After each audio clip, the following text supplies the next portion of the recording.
Hi, welcome to the Big Bear Homestead, and today I'm taking a time out.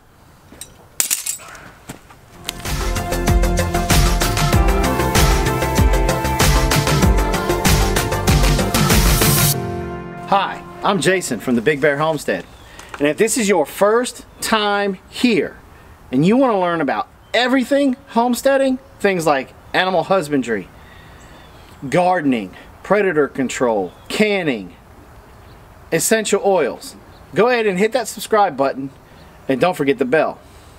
Now it's time for a timeout.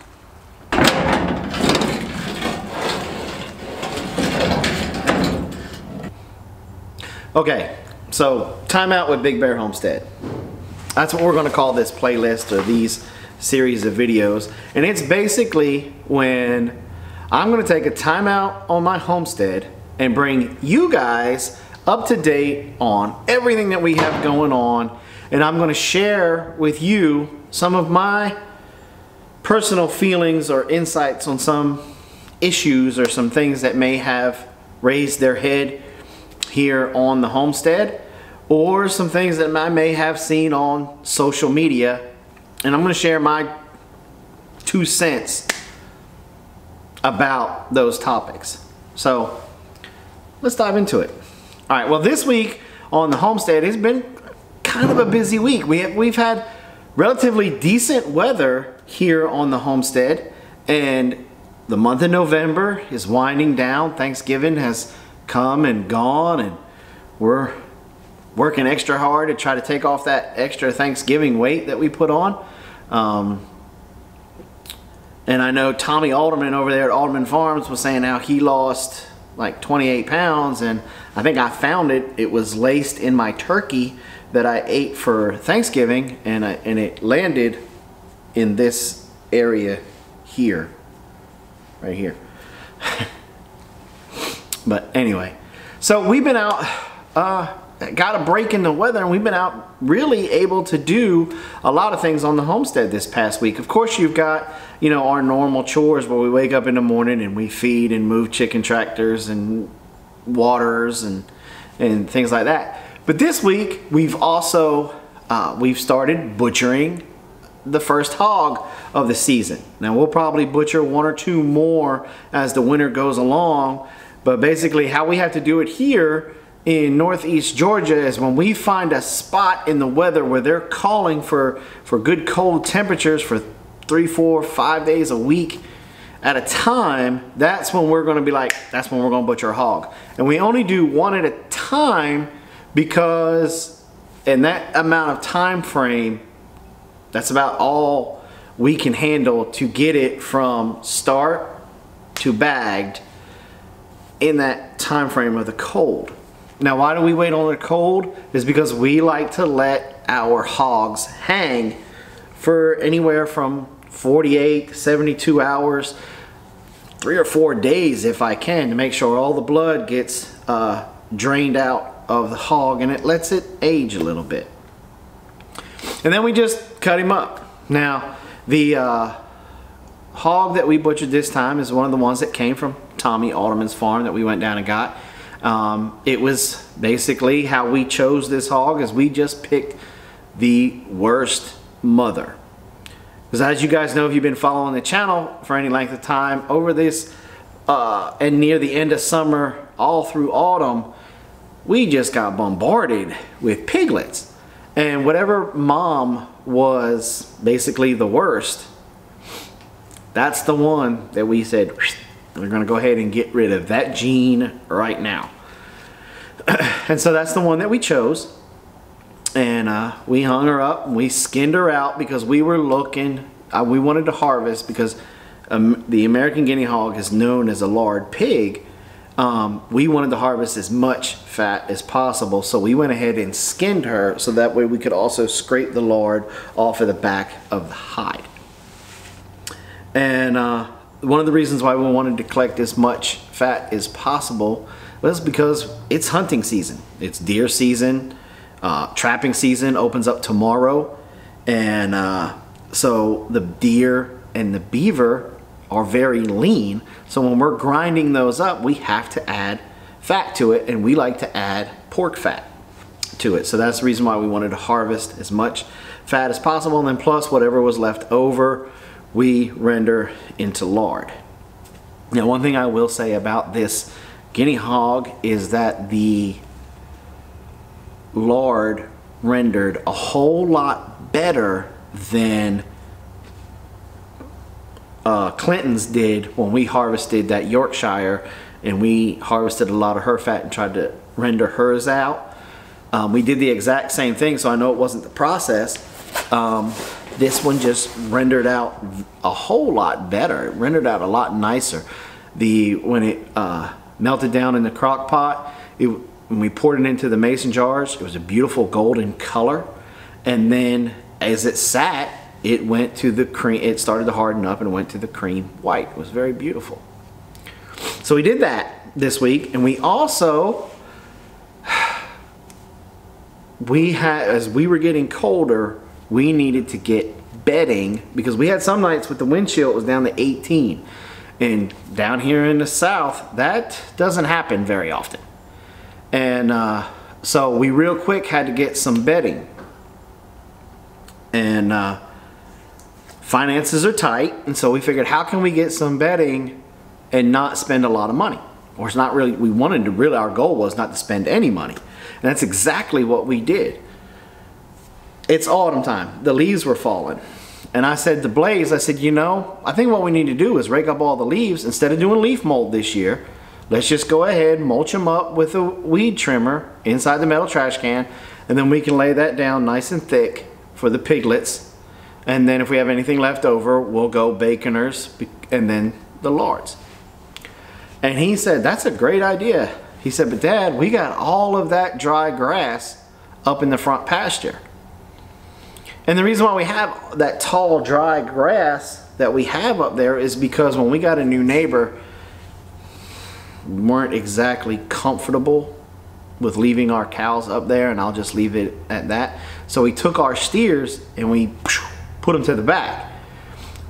And we didn't, everything else happened the rest of the summer and through fall. And we didn't mess with that section of pasture anymore. Well, the grass continued to grow. It didn't stop because we took the cows off. But it continued to grow, and then as it got cold, it died. A lot of the Johnson's grass and stuff died back. And I went, whew, that's 2 smart ideas you've had in a week's period.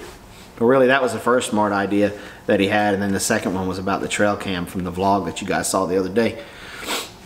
So what we did is, I have a Ryobi battery operated string trimmer, and we would go out there, and I only have 2 batteries for it.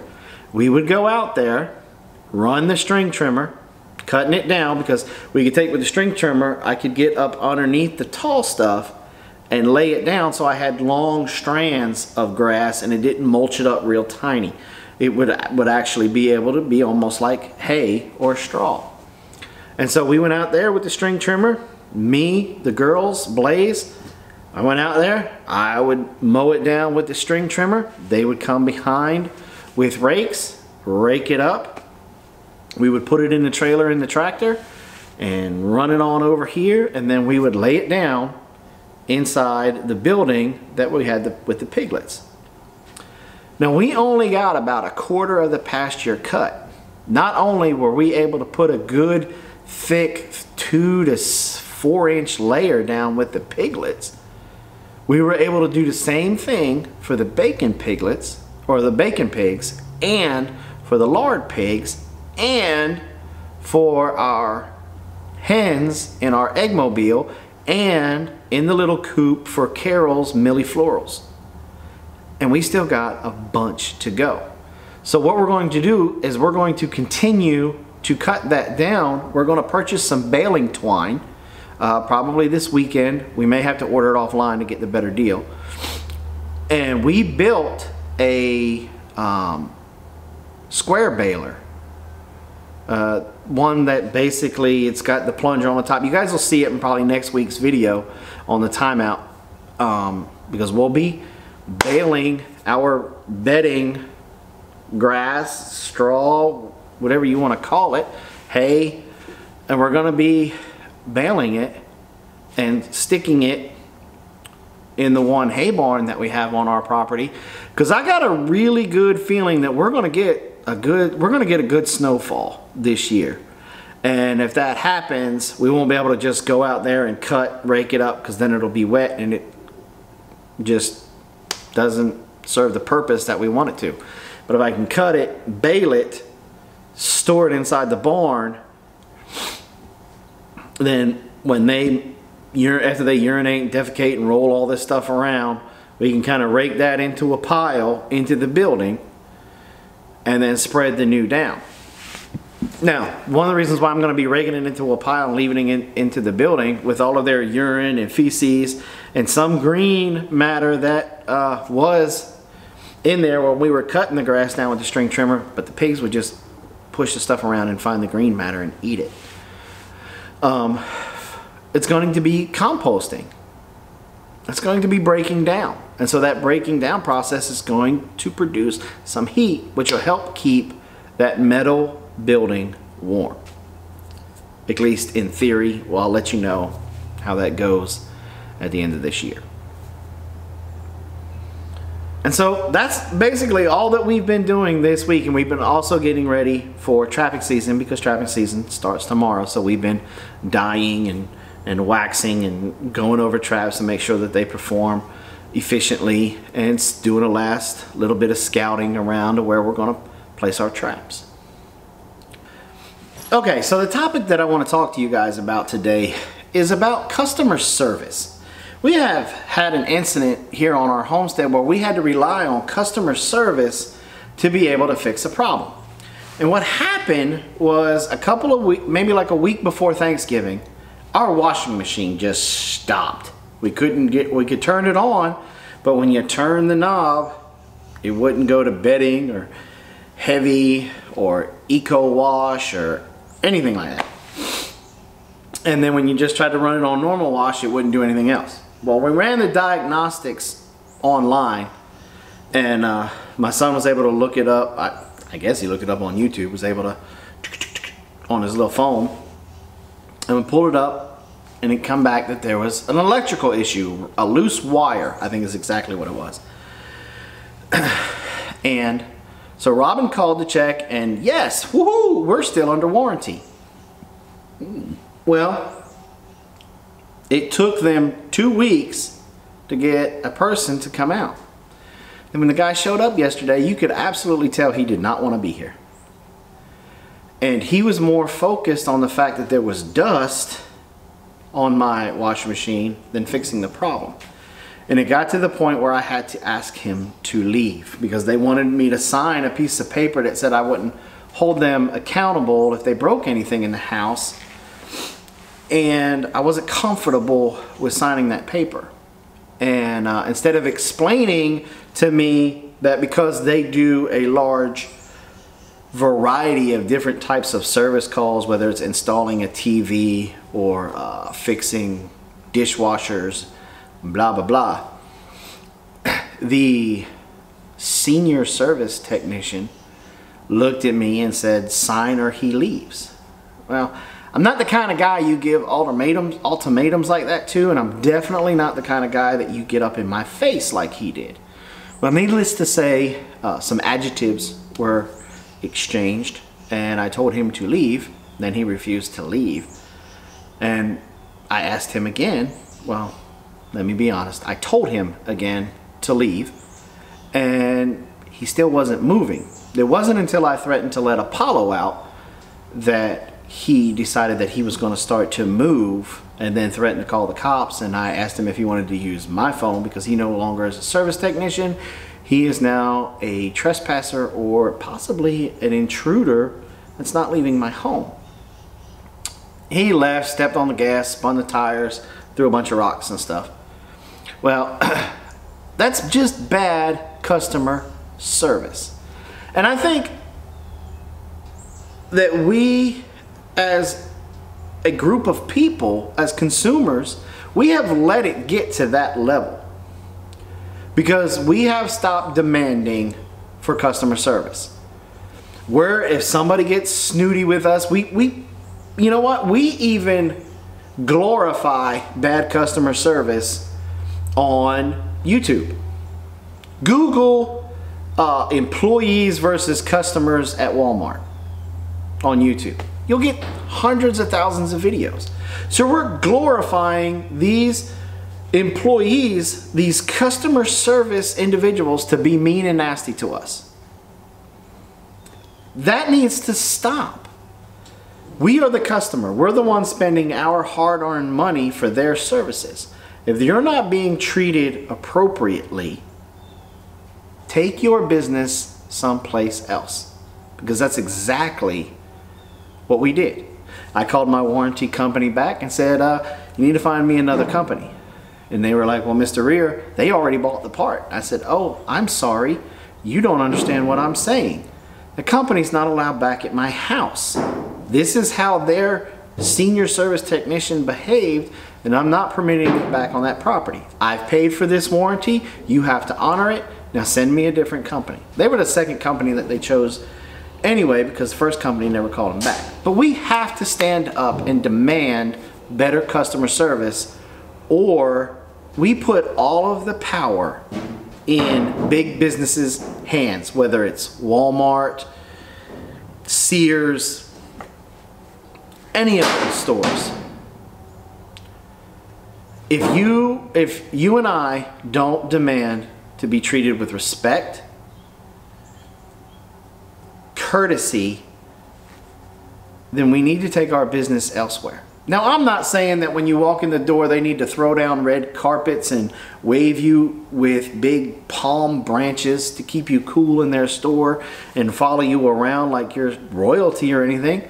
No, I'm not saying that. That would be nice, but I'm not saying that's not what we're asking for. What we're asking for is the yes sirs, the yes ma'ams, the pleases, the thank yous. And when we don't understand something as a customer, take the 30 seconds that it'll take to explain your service contract, your liability contract. That's all we're asking. Not maybe 1% of us that you come to our homes to service something is an attorney. And that's just being generous with that percentage. The rest of us, we don't really understand that legal mumbo jumbo. So take the 30 seconds, or we take our money and our business somewhere else. And we keep going. Because see, here's a prime example of bad customer service leading to a new business. Everybody knows I live in Elberton, Georgia. Trash pickup around here was done by two of the major big waste folks. They were messing up billing. They were fussing at people. They were kicking cans over. It was just horrible customer service. One man and his wife decided enough is enough. They were seeing all of the complaints and everything on our Rants and Raves page on Facebook. And they said, you know what? We can go around and pick up people's trash. And they did. And now they pick up 98% of the trash in Elberton. The man is working crazily, and I don't see any of those big companies' trash cans anymore. I only see his. So don't think you're not too big to fail, that some little guy coming up can't go above and beyond with customer service and run you out of town, because it happens. And we the people, we have that power. The almighty dollar that we spend is more powerful than the vote you cast for Commander-in-Chief. Well, that's it. That's part of my time out. I've got to get back to work. I got stuff to do. I got traps to set. I hope you guys have enjoyed this little segment. I hope you guys got you guys caught up about what's going on in the homestead.